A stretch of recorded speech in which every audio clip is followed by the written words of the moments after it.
നമസ്കാരം. വീടിനുള്ളിൽ വയോധികയുടെ മൃതദേഹം കണ്ടെത്തി. തിരുവനന്തപുരം ആര്യനാട് കൊക്കോട്ടേലയിലാണ് 65-കാരിയുടെ മൃതദേഹം വീടിനുള്ളിൽ കണ്ടെത്തിയത്. പൂച്ചപ്പാറ കളത്തിൽ വീട്ടിൽ സതികുമാരിയുടെ മൃതദേഹമാണ് അഴുകിയ നിലയിൽ കണ്ടെത്തിയത്. മൃതദേഹത്തിന് 4 ദിവസത്തോളം പഴക്കമുണ്ടെന്നാണ് പോലീസ് വ്യക്തമാക്കുന്നത്. കൊക്കോട്ടേലയിൽ നിന്നും ഇഞ്ചപ്പുരിക്ക് പോകുന്ന വഴിയിൽ കോരപ്പറമ്പ് എന്ന സ്ഥലത്താണ് ഇവർ ആദ്യം താമസിച്ചിരുന്നത്. സ്വന്തം വീട് പുതുക്കി പണിയുന്നതിനാൽ ബോംബെയിൽ താമസിക്കുന്ന സഹോദരിയുടെ കൊക്കോട്ടേല ജംഗ്ഷന് സമീപമുള്ള വീട്ടിലായിരുന്നു ഇവർ ഒറ്റയ്ക്ക് താമസിച്ചിരുന്നത്. ശ്വാസകോശ സംബന്ധമായ അസുഖം ഇവർക്കുണ്ടായിരുന്നതായിട്ടാണ് വിവരം.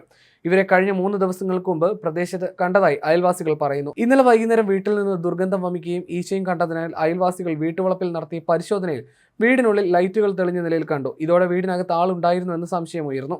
പിന്നാലെ നാട്ടുകാർ വാർഡ് മെമ്പറെയും പോലീസിനും വിവരം അറിയിക്കുകയായിരുന്നു. നെയ്യാർ ഡാം പോലീസ് സ്ഥലത്തെത്തി വീട് തുറന്നപ്പോഴാണ് അഴുകിയ നിലയിൽ വയോധികയുടെ മൃതദേഹം കണ്ടെത്തിയത്. നടപടികൾക്ക് ശേഷം മൃതദേഹം പോസ്റ്റ്മോർട്ടം നടത്തി സംസ്കരിച്ചു.